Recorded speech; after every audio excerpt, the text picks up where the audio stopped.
Like the major big question was, what do you think the world would look like if a woman felt truly supported in their motherhood? And we quickly kind of just chatted about it, but then we thought, what if we went one more step? So the actual question becomes, what if mothers were unconditionally loved by their mothers? Yes. Oof.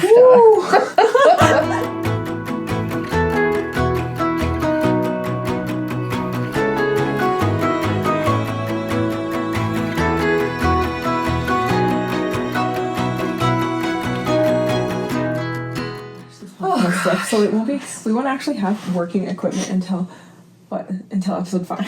Episode 5. I love 5. 5 is my favorite number. It's fine. It's great. Are we recording right now? Yes, we are. Okay. I'm just gonna double check. Hold on. I have a story actually from yesterday, which was crazy. Oh, Can go on this actually.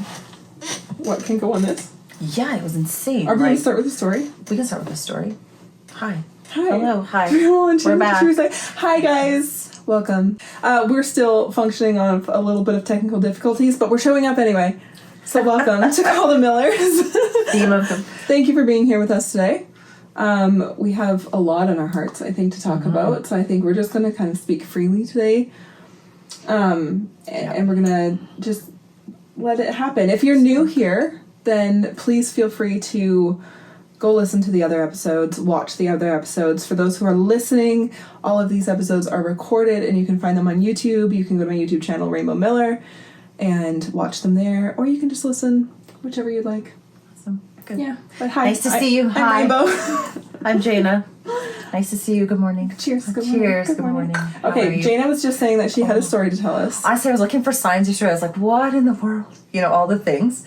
And I had to stop in 2 separate, like distinctly separate places. And ladybugs are kind of my things. If any of you know me, ladybugs have been a big part of my life since I've been very, very young for many reasons, which I can disclose at another time. Yeah. Not kidding you. First stop, it's like north of the city, whatever. There at one point was probably, I would say, between 10 and 15 ladybugs between like a space like all kind of right in here. Crazy. What I say, it was crazy. There's so many. So then I had to go to this, I went to a wedding and the bride's coming down, like it's outside or whatever. She's got a ladybug in her veil. What? Again, I said, thank you. We're all in the right. It was the craziest thing ever. And I know it's a little bit of the season, but I just took this. I was like, truly. all right, we're all, I'll take we me got and my this. bees. Right? And the bees. I was Yep. just like, it was crazy. It was so funny. But anyway, I so love that's that. I loved it. It was like one of those moments. But. I love it. All right, you, unconditional love. It's our theme That's for our heart today. Did you see those lights flash? I did. Are they flickering? I'm not sure.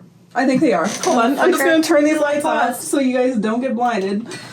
Let's make sure everything adjusts. Okay, sorry. I love the rawness of this. I love It is what it is. If you're watching, you're used to this because these videos are going up on my channel and this is how I roll. So, And if you're listening, that's even better. Maybe that's not the light flickering. It could just be the world today.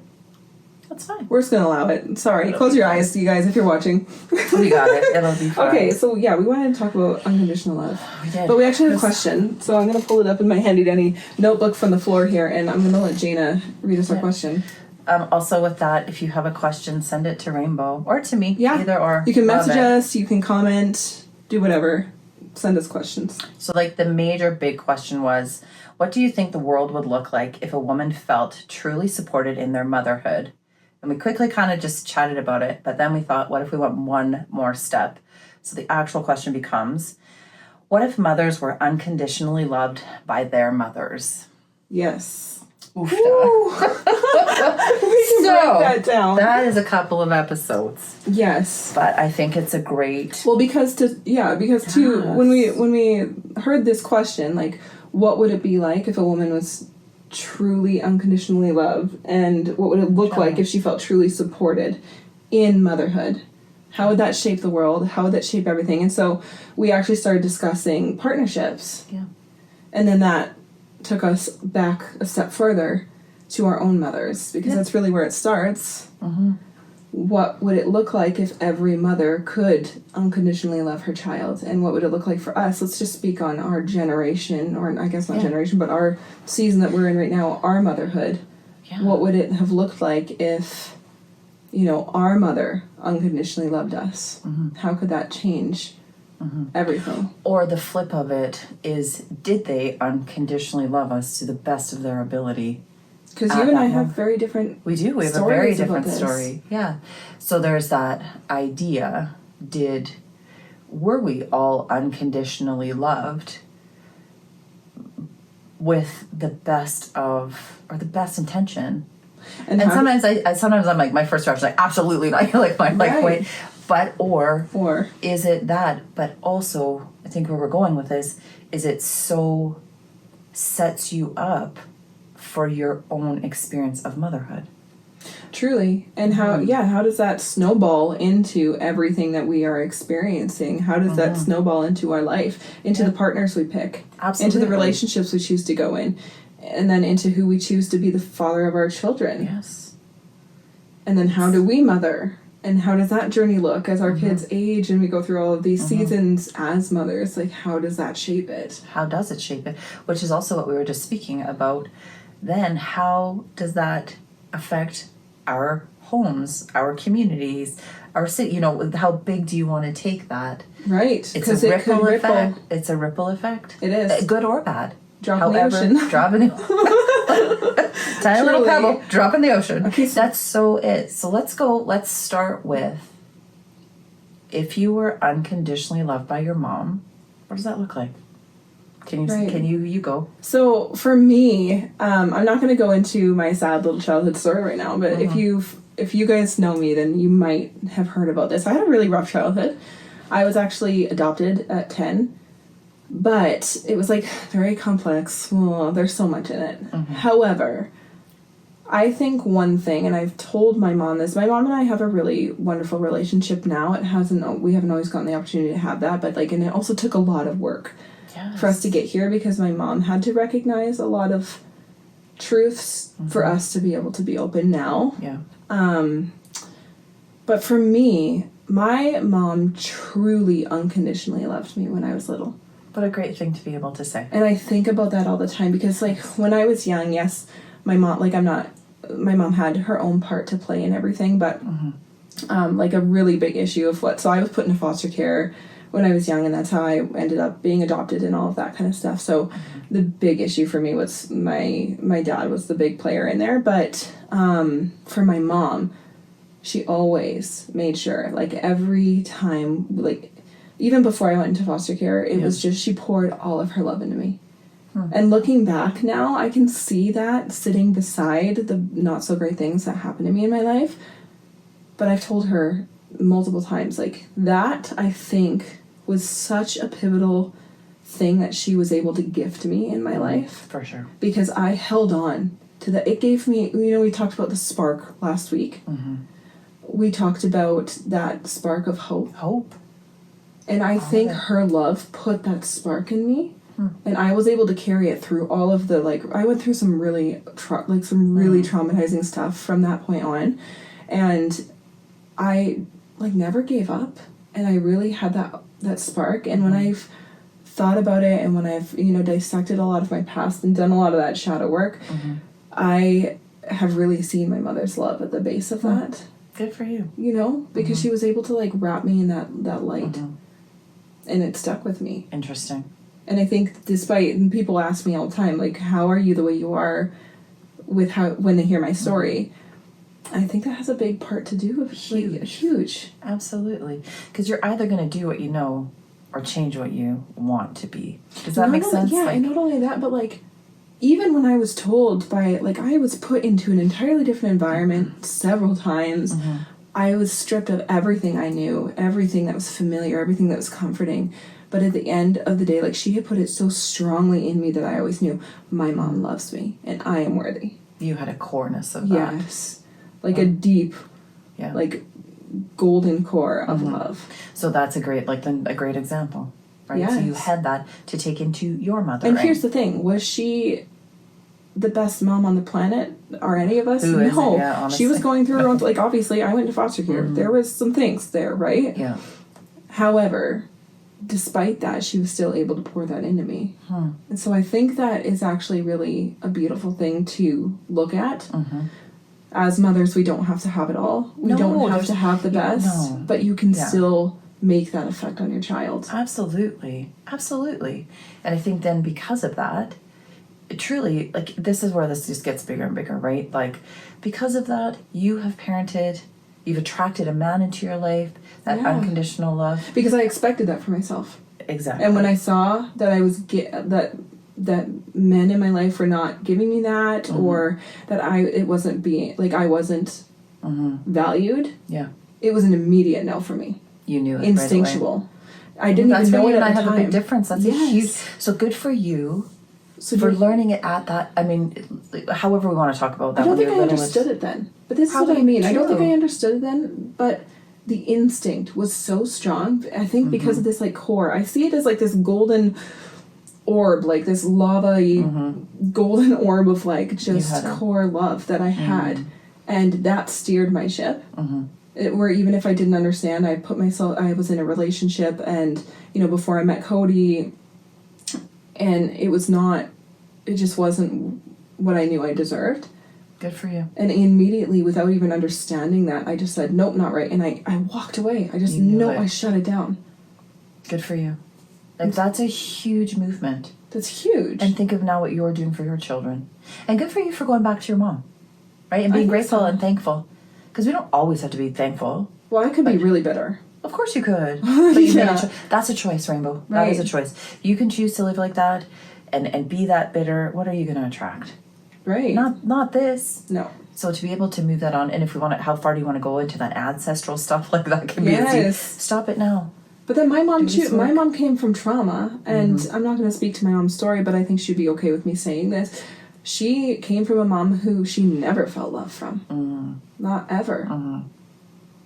She never heard the words. She never heard it. So she chose, I'm doing differently with my children. Yeah. And even though it didn't go the way she had hoped, and it didn't go, you know, the way she probably had planned, she made enough of a difference by choosing to change. Absolutely. That look at my life now.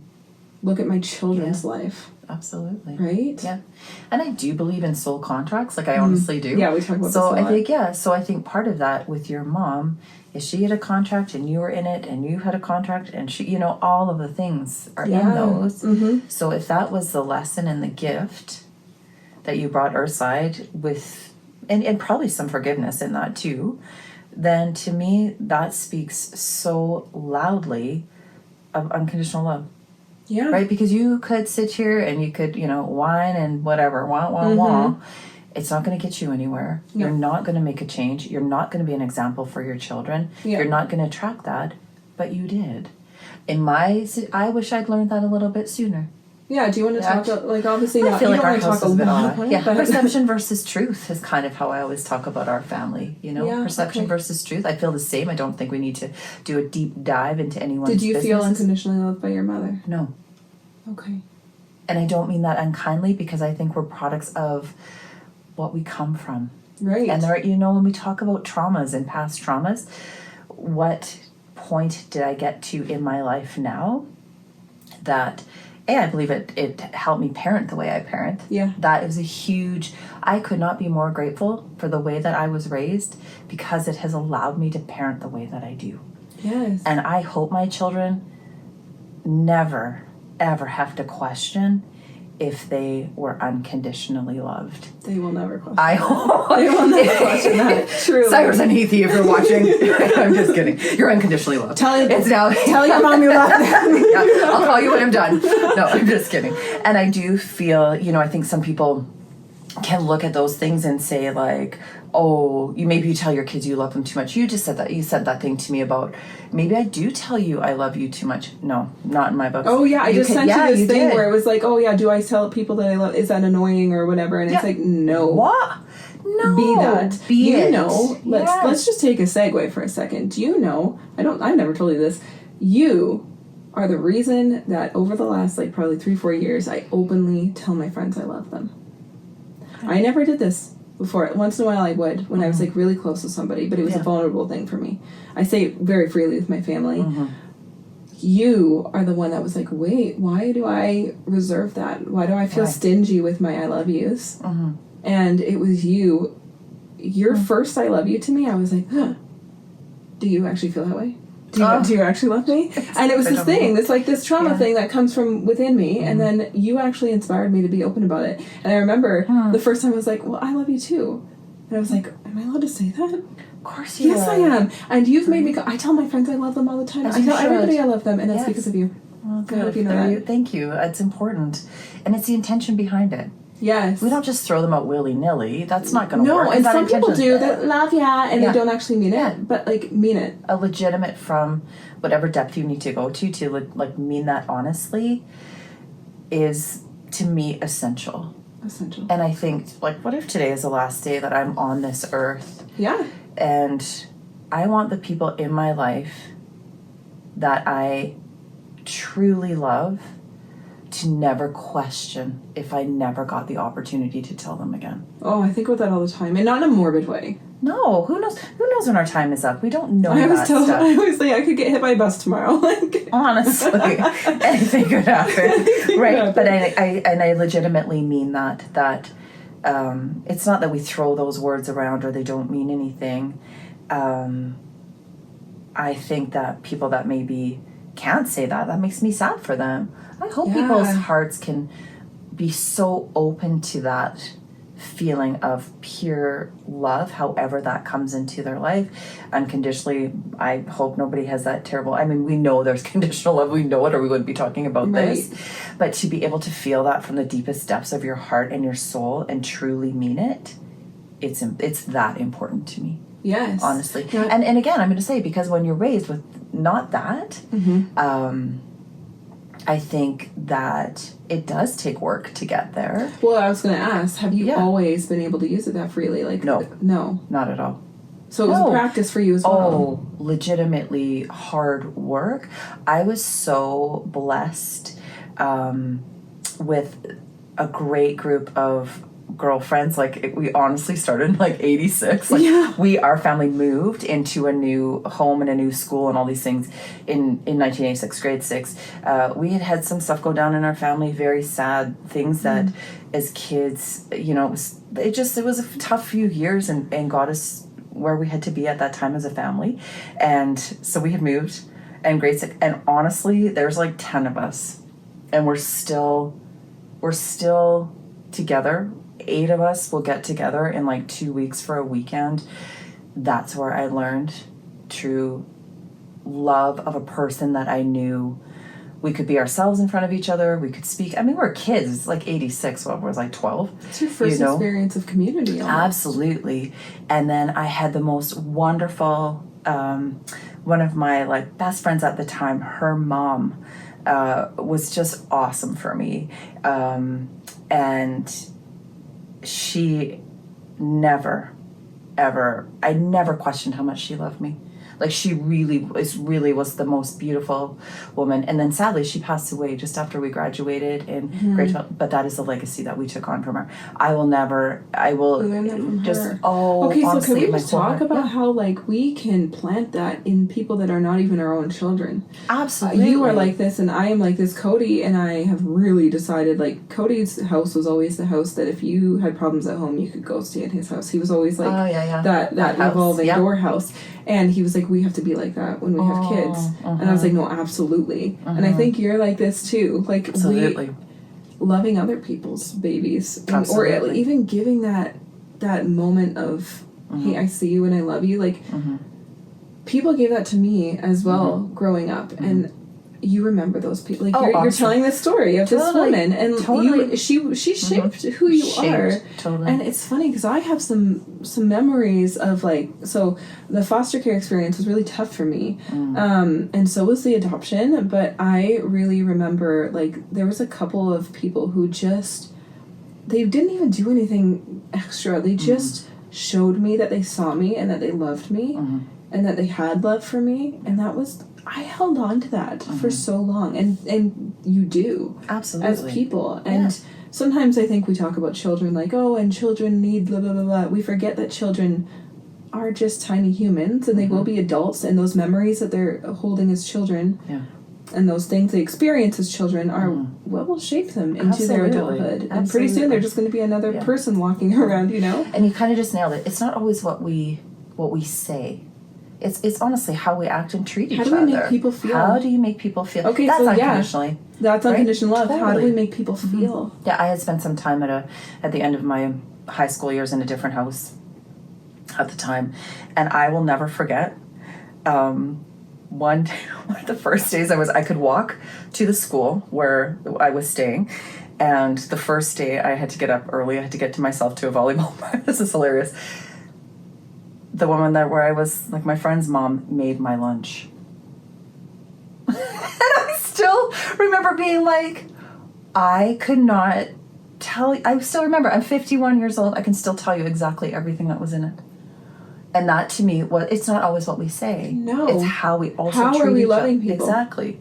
How are we loving people? How do you feel? And this is where you turn this into the birth part of this, right? Can you extend this beyond your family unit? Of course you can. Of course you can. Yes, We're supposed to. You have to be able to. We're Yes. supposed to. Yes. And if you're not good at that, get good at it. Get good at it. Absolutely. You must practice it. It is your job to get good at it. I think it's a service. I think it's a service. Honestly. And this is what we talk about service. It doesn't mean like slaving away to other people. No. Not at all. How are you able to love other people? Can you extend love to other people? Your neighbor, who's sometimes a little bit crotchety to you, you notice something happens, can't you go give them muffins? Of course you can. Of course you can. Well, Will you? Can you love your enemy? We're just talking about this. Absolutely. Can you? And that is really, to me, the epitome of unconditional love. Can you hold space in your heart for your enemy? It's a great question. You see them can you? As human, as... Yeah. Well, and if you can't, then that's where you have work to do. Right? It shows it's not me to tell you that you have work, but if you know that in your heart, or you know that black tar feeling... I think it's supposed to be uncomfortable. I think we're supposed to do this work. I think that shouldn't automatically feel like, yes, I shall embrace my enemy, or like, I don't... And by enemy, like, not everybody has enemies. Sometimes people are like, that's a little bit of a big word. But it's our own judgments, all the things. Everybody has somebody they don't love. Of course. That's don't like you. Yeah. But everybody likes that. That's always part of that, though, right? Like, you're like, well, does everybody... Well, you can't. That's not the villain in normal. someone's story. Everybody you is. are. You truly. have... That's a truthfulness. Can you accept that? Kind of have to, right? Yeah. Or that's like, you Can you just have love for the people that you're the villain in their story? And that's hard to take sometimes, right? And then we're just like loving yourself. Like, can you unconditionally love yourself? I think that's hard work. That's hard work. That's where the work is. Yes. I think that's where the work is, and that's where we can shy away from, because the ego doesn't like that. Not very much. No. And those egos can be loud. Oh, so right? loud. And we can see that. That's not hard to see.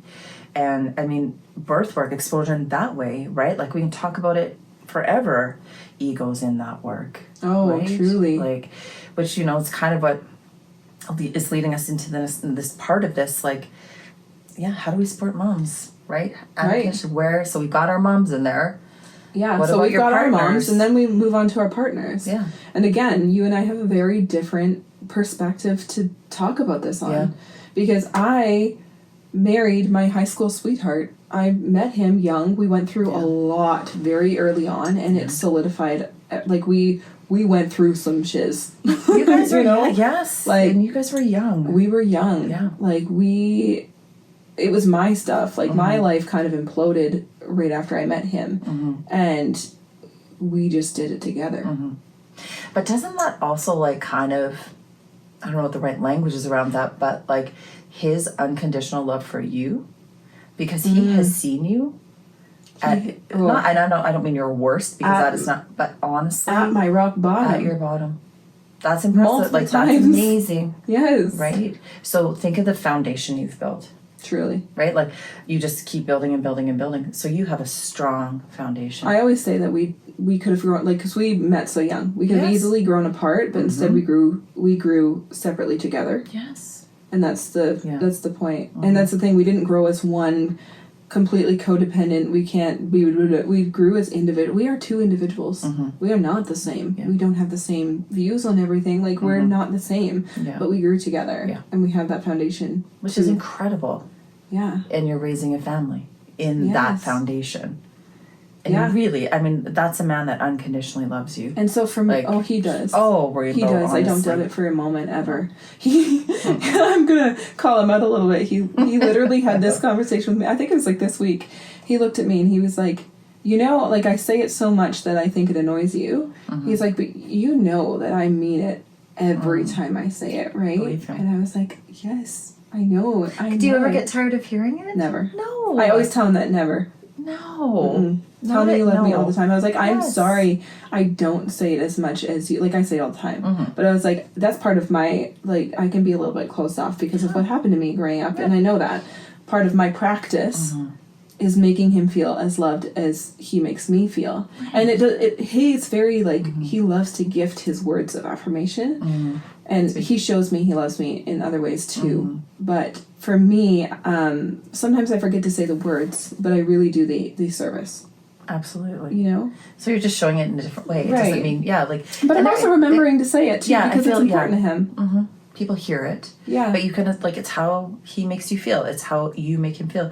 You have a lovely relationship that, I mean, you know how I feel about you guys. I think your foundation is incredible. You're raising lovely children. You have a lovely home. Your how, like, perception is truth, but your truth is your perception. Oh, thank you. Absolutely. So sweet. No, I mean it. That is truthful, right? Your children are joyful. You guys have made major changes this year. Yeah. Your kids wouldn't be functioning in public school the way they are right now if they didn't know that they weren't coming home unconditionally loved. Yeah. Do you know? Like, it doesn't matter what you come home with today. I hope it was great for you. Let's sit down and talk about it. They're unconditionally loved, so they're fine. Yeah. You know? And I have a different path. You know, I am divorced, sadly. That was never my dream. Never, no. That did not cross my mind when I was getting married, because it just was not. I had a dream of this idea. Maybe the foundation was different, maybe. I think I took on a very masculine role in our house, which, you know, we've talked about too. That is coming. There's an episode coming about masculinity. Oh, honestly, yes. 100%. But, I mean, the flip of it is I'm grateful. My boys are lovely and I love them, and I truly in my heart don't think they ever have to question if I love them. Gosh, no. So, you know it's, it's just the world has worked in that way. I guess my, like, hope for myself, and I guess, is that I do find that unconditional love to me is actually really important. It's and so I important. do believe everyone deserves it. Every single person deserves it. And I think when we believe that, I think there's a point we have to get to believe that, and not everybody starts out believing that. Well, you were kind of pointing it out to me. You must unconditionally love yourself, right? Get those deep roots. We were just talking about it. And unconditionally loving ourselves. Let's be honest here. Let's unpack this a little bit. It doesn't mean that you never doubt yourself, you never question yourself, you don't have insecurities. It doesn't mean that. Not at all. But it means at the base of it, when somebody's like, when rocks are being thrown at you, you go, no, you know what? No, I deserve better than this. I am worthy of love. Yeah. And you know that. And everybody knows that. I think deep down, if we put the ego aside, I think on a deep, like, just soul level, we know we are part of goodness. We know that we are worthy of love, because love is where we came from. Love is where we're supposed to return to. Yeah. Like, love is the core of everything. And do we need to remind each other of that? Yes. Yes. Which also leads into, like, our values and communication as women, all of these things. Not being in a competition with each other.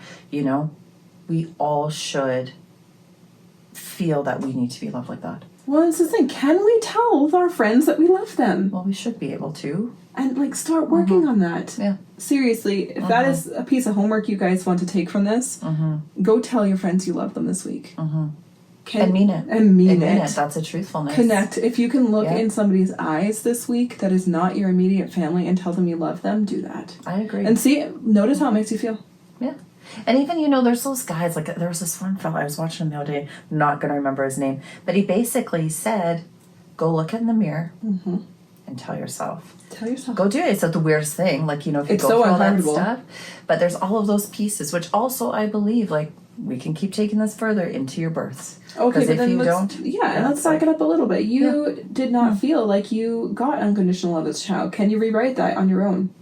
Can you make yourself feel like you are unconditionally loved? Like, we're talking in the mirror like that. Those practices. Yeah, it's work. It's work. It's a lot of work. But you can do it.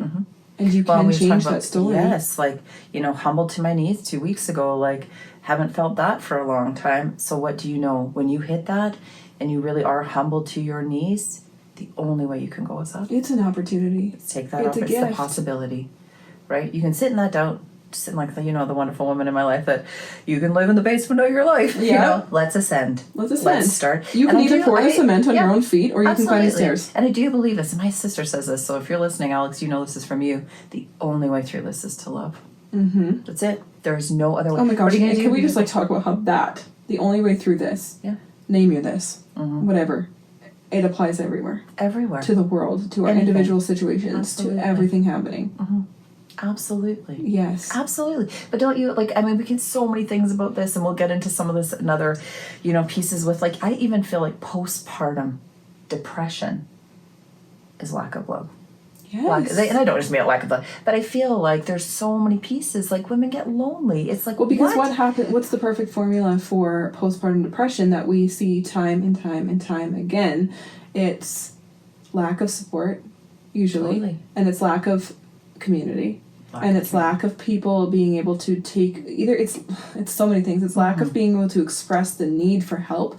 It's lack of feeling like we have the help that we need, and it's lack of just being loved on, being cared for, being loved unconditionally. Totally. And we don't live by our families, right? We're all all of or these some things. of us don't have families. And some of us have sometimes our neighbors don't even know we've had babies. Truly, it's crazy. That is such a weird thing for me that I'm just becoming more aware of now.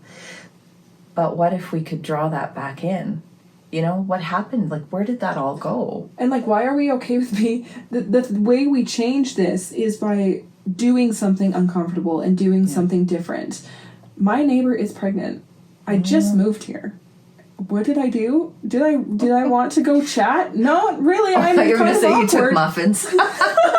Muffins are my thing. Muffins are here. I was like, did you take muffins?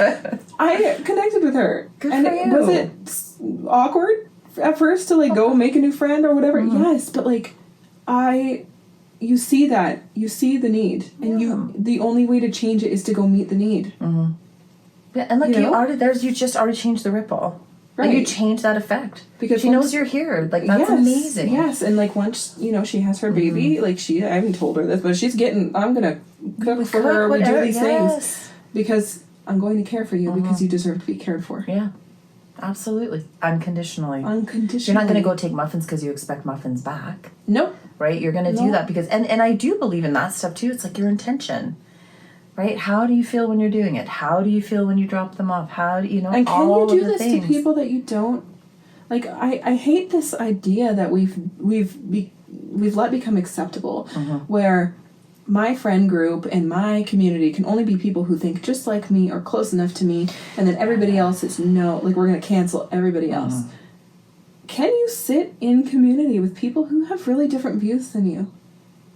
That's a great question. It's so important. Can you? That's the question. And you should be able to. Unconditionally. Right? I mean, that's a whole other episode as well. But yes, you should be able to do that. It should not. I think we actually make it very difficult. Because really loving is actually way easier than being mad or being evil. All those things. Lovingly is actually so much less energy in the whole scheme of it all. Oh, truly. Yes. It is exhausting to stay in that state of, it's not even hate, of that state of discontent. And anger. And just, why? It's exhausting. You have to keep it on. Yeah. That's the thing. You have to keep dialing the switch. Love is our point of return. Yeah. It's our neutral. Absolutely. Does your cup need to be filled as well? Yes. You can't just keep expelling all of that without some There's a lot of layers to this. Oh, huge. We could talk about that on a different day. How do we make sure our cup is replenished so we can give, right? Absolutely. But at the end of the day, you're supposed to, our neutral is supposed to be able to easily give that energy to other people. Yeah. And I think that's the truth of the matter. If it feels hard, you probably want to check in, right? Are you depleted? Are you tired? All the things.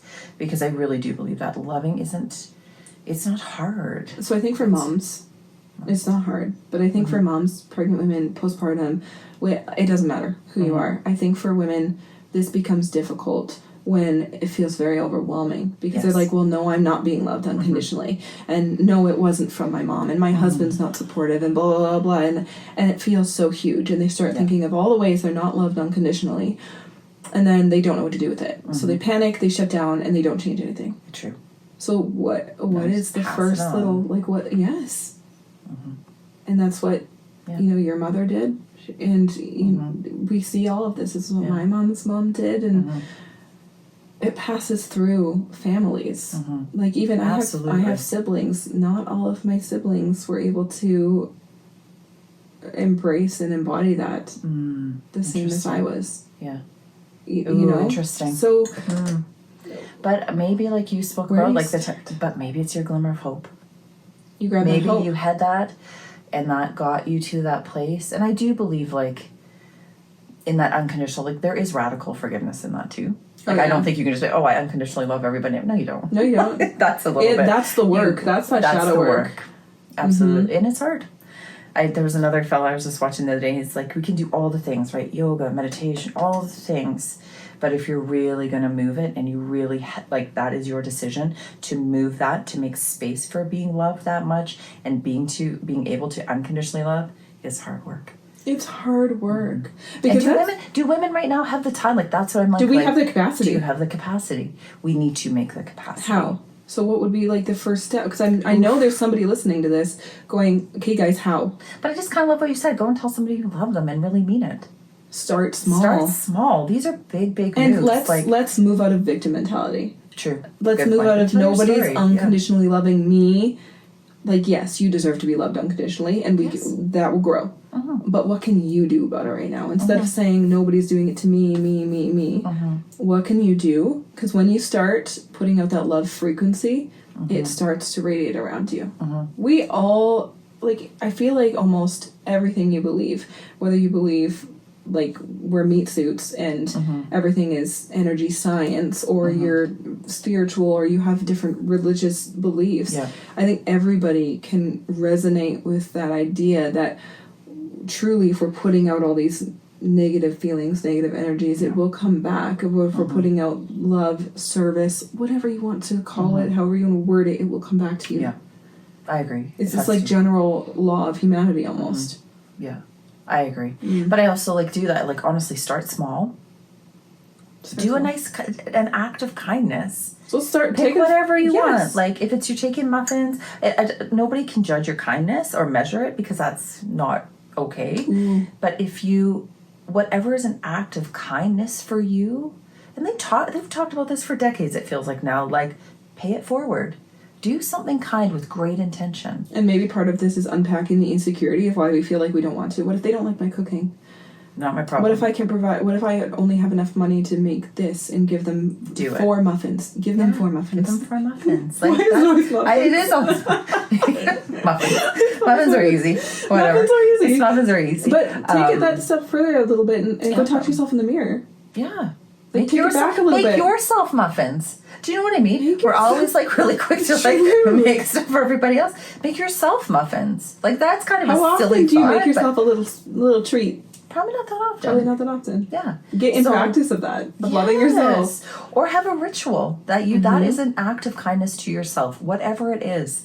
But I also believe in speaking that. Like, I do think that is important. I think it's important for people to hear. But it's how you make people feel. Yeah. So if muffins are your thing, whatever. But truly, if you feel like you can't go speak that to somebody else right now, if the idea of going to telling somebody that you love them this week is terrifying to you, then think about how it would feel to look in the mirror and tell yourself you love yourself. Like, I love you. To your own self, eye contact with yourself, like 5 times. If that sounds awful and so uncomfortable, you need to do that. Yeah. Then that discomfort is telling you, ooh, I have work to do here.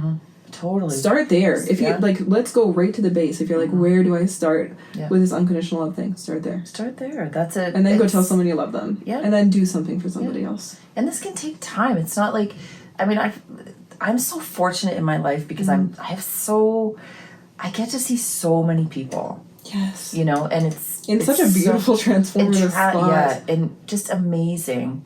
And I would say that, you know, for a lot of families, when they first meet that is like one of the most purest loves that you can see, right? That and where do we get to that we don't do that?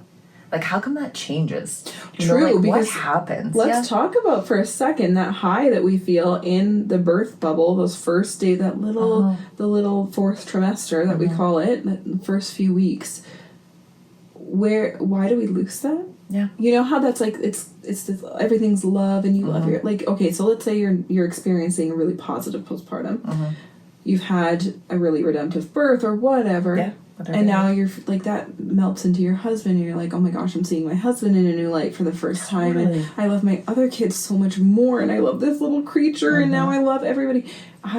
What happens where we kind of, and it falls away? So you think you nailed it? Support, community, rising up. Understanding and honestly, that we can live in that all the time though. Yeah, and you don't have to agree all these things. Motherhood to me is one of the most important things on the planet. I really believe this. It has to be. Because I think I don't think that everybody on the planet should be a mother if they don't want to be. That's fine. That's not what I'm saying. No. But I think that the catalyst that motherhood can be it can completely shift somebody's life in such a positive way. Yeah. How many people do we know that they said, well, if I wouldn't have become a mother, I don't know what would have happened to me? There's a truth in that, right? Right? Absolutely. Right there. Motherhood was made to shape you. Now, whether you rise to the occasion or not, that's also your lesson. Absolutely. So again, we devalue moms. We do. That's part of the problem. So it's like, again, like I say, like if you're out in the superstore on day 3, I feel worried. Yeah. And I talk about that in postpartum. Well, then A, you don't need visits, but B, it's like, that's not normal. No. We've made that be, it's not normal, it's common. And like, it's totally common. Different things. And totally different. Why is that happening? Well, I think the way that we sometimes can feel loved or show loved is we're just going to keep going and we're going to keep doing it and we're going to be, and it's because there's really also detrimental to our families. There's that woman that does have the support to rest, but she chooses not to take it. That's true. Absolutely. And there's work to be done there, I think. Yeah. I think, like, why can't you rest? Because we don't value motherhood. We don't value that postpartum time. Are you not valuing your own motherhood? Totally. Right? Absolutely, right? So there is that, there's a big story to be had about this stuff. Like, it's a challenge. It's lots of podcasts. It is. I love it. Even, okay, so now, in our partners, we've touched a little bit on this. Valuing ourselves, that unconditional love for ourselves, how do we put that into finding a person, you know? And sometimes we don't make the right choice. Right? But I think a lot of that is reflective of ourselves sometimes, right? But not ignoring the work either. No, not and then let's go it. to our own kids then. When it's time for, like, unconditional love for our own children. I think we're in a really interesting place in humanity and society where we have this, I want to say generation, but it's not just a generation. We're kind of a melting pot of generations who are doing this right now, who are really doing deep ancestral work, who are changing the way they were raised, who are parenting differently, who are choosing to, you know, they say, oh, millennial dads are some of the most involved dads that we've had, and all of this, and mothers too. Like, we're doing something different together here. So collectively, we must be feeling this need for that unconditional love. We're recognizing it in ourselves, and therefore, like, pouring it into our children. You know? Yes, absolutely. And maybe with the incentive that they will start at a more ascended level. Does that make sense? That they're not, like, I guess you're going to do the work now, do it. But maybe you don't have to do that much Our work. ceiling is their floor kind of thing. Absolutely, right? That they're going to have a different starting point. We're trying to give it to them. Yeah. And I feel like, you know, this is a whole other podcast too about, like, masculinity, all of these things that, you know, if they started on with a little more, I don't know if it's just ascension, I'm not totally sure of those words this week, but if they just started with a little bit more, and they didn't have to look for it, that they knew they had it, if you knew you were unconditionally loved by whoever it was important, I guess, to you, or be your mom or whatever, then I think you're winning. I think so. I think that's a win. And we don't every day, like we were saying, not every day is amazing, and not every day, but the general feeling and the overall really honestly should be that. Yes. And I don't know how we made it so hard. I don't know why I don't know. I mean, yes, we do. We can Yeah, we do actually. That's true. But it's not, I think that's part of it, right? And we're just, it's like, I do believe birth matters. And I think that that's part of my service. We're talking about this too. Like, I don't really think midwifery is my job anymore. It's a service. And that's why I do believe in gentle birth. Yeah. And all of those things, because that to me is an act of love. So I don't know. I feel like there's two sides. Like, I really strongly believe that there's two sides to, like, there's really, like, two emotions that everything, two, I don't know, existences that everything stems from in the universe. That's love and fear. Hate, all of that kind of stuff that comes from fear. Yeah. Everything, happiness, joy, all that all comes from love. And everything else falls somewhere in between that spectrum. Yeah. So, in saying that, like, even with birth and motherhood, like, can we put the fear aside when we're pregnant, when we're about to give birth? Are we able to put our fear aside to embrace that love a little bit? It doesn't matter what our birth is about to look like, or can we put the fear aside? And what happens when we don't? What happens when we let the fear carry us? Wow. The fear might still be beside you while you're choosing love, and that's okay. Yeah. But what are we seeing from women unconsciously or consciously choosing the fear? And is that having an effect on our children, and then the generations we're creating, and the ancestral line that we're just contributing to? Yeah, absolutely. I think that is such a deep-seated, right? I'm not even sure if it's like even just at birth. I think there comes a part of like when you're conceived.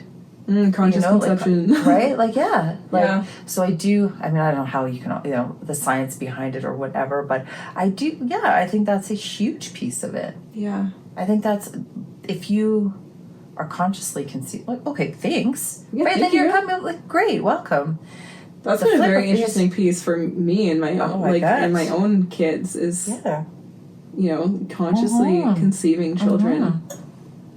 That's interesting. But every human being on this planet is meant to be here. Oh, 100%. 100%. 100%. There is, like, if you are on this planet, you are meant to be here. And that goes back to, like, this loving, sitting at the table with your enemy kind of thing. Totally. Everybody has a purpose and a story here. Absolutely. And a reason for being here. Yeah. Okay, so in this conversation, I had a little bit of a spark. I don't know. I feel a little bit called to say something. I feel like somebody out there, maybe you're watching or listening and I just feel like maybe somebody needs to hear that. I feel like there's a lot of guilt surrounding unconditionally loving your own children. Let's say you came from not a background of unconditional love. Maybe you didn't feel loved, or you didn't feel completely loved. Maybe you felt a little bit loved, whatever. I think that can be really intimidating. Let's unconditionally love our children because we feel like we're falling short. Ooh. So let's speak to those mothers right now that are listening to this right now, who feel like I'm trying, but I feel like I'm messing up, or I feel like I'm not doing enough to unconditionally love them. I just feel like somebody needs to hear something here. Do you know what I'm saying? Well, it might be just a simple, but it might be honestly that simple. Tell them you love them. Tell them you love them. One extra step. Do something. One say little thing. thing. Because how many stories? This is another thing. How many of us have stories? And I've heard many stories from many women saying, "Oh, my mom loved me, but never was able to tell me. But she showed me, but I'm still carrying this trauma because she didn't say the words." Well, I think that's an interesting dynamic. And again, I'm going to go with perception versus truth. Like, kids can look great, be fed, all the things. I don't know. Is that enough? Do they feel loved? Do you feel loved? Probably not. So then Probably. maybe So that's the what's the thing. next So what are step? you, like, yeah, so for moms out there. Don't you who are sometimes think, though, also that we're kinder and we're whatever to people that we don't really know, and that we don't really, like, you don't really have to look very far. They're right here. Yes. So where we're saying make muffins for your neighbors, make muffins for your children. Like, But all the things I think that's we've where that guilt said. comes in, is sometimes our family can see the ugliest parts of us. Yes. We can give the That's where ugliest versions of yes, ourselves to our deepest, family. Yes. And, you know, you're not going to escape that, I don't think. You're not going to be the perfect mom all the time. That's being human. Yeah, that's a human. Give yourself grace. Yes, absolutely. But also understand that there's a difference between giving yourself grace and allowing yourself to repeat. So if you do have work, how can we show our children unconditional love? What can you do? But also I think it comes back to communicating. Speak with your children.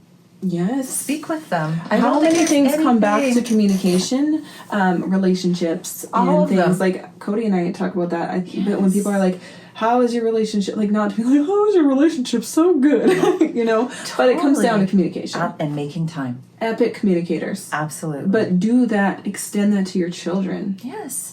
You just nailed it. They're little humans that you're like, that is them. I do that. They can hear you. I apologize to my kids all the time. You should. Oh gosh, do I ever mess up? Like, please don't ever think that I am like, oh, I am always peace and love and rainbows. Yeah. Unicorns and rainbows. Unicorn not every day. You can't. Well, you can't. That's like a pressure that women put on themselves. That's what I'm talking about. That's not okay. So, like, okay, stop it. You're going to mess up.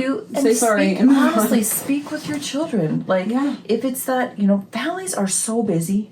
If you really look across, let's just, you know, our city, families are, and right now, like September, everybody's back to school, doing sports, all these things. So we don't even really take the time to eat together anymore. Oh, that's like such an important thing for us. Absolutely. But again, that's something we've prioritized as a family. Yeah. Because we've noticed that, so we make that change. We can make that change. Absolutely. That's a choice. We don't need to eat dinner at 4 o'clock every day. No. If you do need to eat dinner at 4 o'clock to make that happen, do that. If you need to eat it at 7, do that.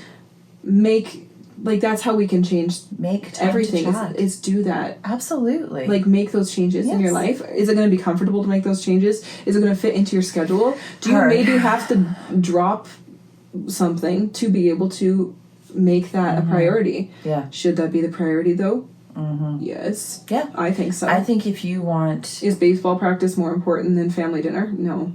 Sorry. No, I mean that we could probably debate that back and forth, which is like kind of what we're saying. Right. We're allowed to debate and have a disagreement about it, and I will always have room for you in my heart. Yes. Right? Truly. So we don't all have to agree on these things, but I do think that it's kind of an interesting dynamic, right? Like, I believe the movement here shortly will be that we do make more time for communicating with our partners, like setting that time. Like, what's the plan for the week? Whatever you need to do, you must extend that to your children. Doesn't matter how old they are. Yeah. You must. I mean, you have to be able to. I had the best naturopath in my life. And, I mean, Cyrus's birth wasn't what I had envisioned at all. And it was very difficult for me. And he just used to say, while he's asleep, just speak to him about what you want him to be. Yeah. And I was like, you know, at that time I was like, I don't want him to be a plumber. And like, that's not what he meant. That's not what he meant. No, you want him to be strong and kind and all of those things. That was a ritual for me. Yeah. Oh, yeah. Like, and that actually started to make me feel like we spoke about the Safeway and Neil Diamond, connected to him because I had felt like I lost that connection. I didn't have it with him. And then when I kicked in and Dr. D was like, you just need to start speaking. He hears you. Yeah. Because he's not going to talk back to me. He's a baby. Yeah, they hear us. And honestly, and I mean, I feel like my children would speak to this. I do feel like that's something I have with my boys, that we can truly speak to each other. I know when they come to my bed, there's something up. Mama's got to make time. I love it. At least I know. But there's never been a time in my life where I wouldn't make time for them to speak to that. Sometimes it has to be more scheduled. Okay, so let's just take that moment where women are like, well, I feel like I'm not that mom yet. You'll get That's there. okay, you'll get there. But here's the piece where sometimes my kids will come to me now, because I'm in a younger season of child rearing than you are, where my kids will be like, hey, I feel like you haven't heard me lately. My kids have come to me and told me that before. I feel like you haven't made time for me in a while. I just say, I'm so sorry that I've made you feel like that. Let's make a plan right now. And like, I try and date my kids. Right now, once a month, Mackenzie talked about, like my oldest daughter, she said that she hadn't seen dad very much in the last 2 weeks. She just started school. She just started high school, in public school, and my husband has been working like a big shift of, they just changed their work schedule. He's been working closing shifts. So really it's been family dinner and then like good night, and then they don't see each other in the mornings really, besides a quick like goodbye, and he doesn't have normal days off. Right. So she was like today's his first day off in 6 days. Right. And she was like, I feel like I haven't seen Dad. And so I mentioned that to him in passing, and today he was like, we're having a date this morning while we do this. He has taken her and the 2 little ones off to get Starbucks, and the little ones are in tow, but he's like, no, let me make that space for you. But so sometimes our kids will call us out on it. Absolutely. But let them? You've let them. Yes. What a great space for her to say that, A, recognize it in herself, and B, your kids want to be around you. Yes, and the gift of that. The gift. Can we talk about how that starts? Like, she's turning 15. Oh, I can't even believe it. Okay, and then you're talking about your sons coming. When your sons come, your grown men come to your bed and be like, hey, Mom, there's something going on. But that starts in infancy. Absolutely. It starts in toddlerhood. It starts in letting them be in that bed with you when they need to cuddle. Yes. It starts in creating those safe spaces. Which is unconditionally loving your children. And if you're not feeling like you're doing a great job of these things, you can just do better. There's always tomorrow. Yeah, for sure. Every day. And I think if you have to actually go, I could have done better, you gotta look at yourself. Like, if you need to go, I could do better, then do it. Stop doing. Like, I was going to say that. Like, but that's not what I'm saying. Like, I think what you're creating with your children is exactly that. I love that she recognized it. Yes. Cody should be like that. To me is like the epitome of unconditional love. That's a gift. She wants to be around you. She wants to be around her dad. He made a plan for her. And I mean, I talk about this a lot about men and their children, like, and men and girls. Like, those are the men that are going to, or should be, unconditionally loving their daughters for their whole life. They are the men that love their daughters first, or should be, and also show her how she should be treated as a wife. Yes. Oh, wow. That could be a whole other thing. She has such high standards for herself in relation, because she's about to be 15. We're talking about those things. Yeah. We're going into those things of like relationships, and if her friends have boyfriends, things like that. Her standard is so freaking high, and I really thank her dad for that. And the way he's openly loved me. Absolutely. Our kids are always like, ugh, get a room, you guys. And we're joking because it's so good for them. And she's seen now how she deserves to be loved in the way her dad treats her, but also in the way that she's witnessing him treat me. Absolutely. You will change the world from your example of your family. I think you need to know that, every single person. You're not just talking to me like as mothers. Oh, but that is, your family is a great example, right? Of what works. Absolutely.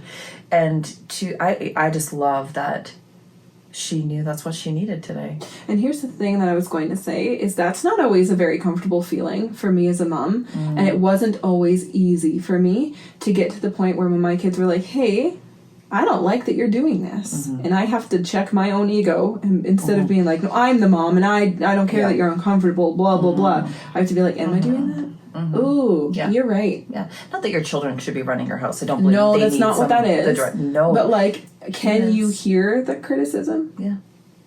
Can you hear? And it's not coming from their children. It's not coming from an unloving place. No. When your children say, hey, I need more love, can you hear that? Can you absorb it? And be like, it's a little bit, ooh. I mean, and that's birth work too, right? Like, I mean, that's part of it. And then making that time for them because you have to. And I think that's part of what's wrong in the world right now. That's the thing, when your neighbor has a baby, is it convenient for you because you have 3 baseball games and you're working and everything's happening right now? And would it be so much easier if you didn't make the friggin' muffins and drop them off? Yep. Yeah. And you know what, honey? For some families, taking their kids to those baseball games and sitting there and having their other kids watching all of that, that might be the way they show unconditional love. Right, maybe it's a picnic at the baseball practice. And that might be it, right? That might just be it. And that whatever works for you, though. I think that's where we're going with no judgment. No judgment. We could communicate about that stuff better and just and that's unconditionally loving people. But be who and also judging ourselves. Yeah. How often are yes, do people judge each other? Absolutely. Do we judge each other? Yes, we do. But how much of that judgment is actually just coming from us? How much are we judging ourselves? Like, if you're the person that can only make the picnic at the baseball game work, not only, that's great, that's amazing, you're shifting things, you're changing the line, right? Amazing. But are you then going to feel uncomfortable because you're judging your own ability to sit at the table and be around a table because in your mind that's what you think is the right thing? Yeah. How often are we judging ourselves? And when can we recognize that a lot of these changes we're unwilling to make are because we're scared of the judgments we have against ourselves? Totally. That's exactly what it is. But right down to the basics. Unconditionally loving yourself. Boop. Yep. Oh gosh. Okay. Good job. I think that was a good one. I think that's as far as we go here. Please, again, if these make you feel like you have questions for us or you want us to launch in deeper, leave a comment and I write them down and we will, again, like today we started this episode answering a question. Oh, it worked out good. And it worked out lovely. So thank you for those of you who are leaving comments or messaging us or doing whatever. Thank you. We're so grateful. Have the best day. Have the best day. Hold on. We can. So yes, download this if you're listening. Please do. We appreciate it. Again, leave a comment. Follow the show. If you're watching this, then make sure you're subscribed. Turn on the bell notification so you get notified every time we post an episode on Tuesdays. Because now we're officially in our Tuesday flow. Tuesday flow. So, just come hang out with us. Make sure you follow us on something, and find us. I try so hard to link everything. My website has like all of the links to everything, so just go visit that at rainbowmiller.wordpress.com, and you'll be able to find us easily. And then just connect with us. But thank you for being here. Yes, thank you. Yeah, and we'll see you next time. Bye.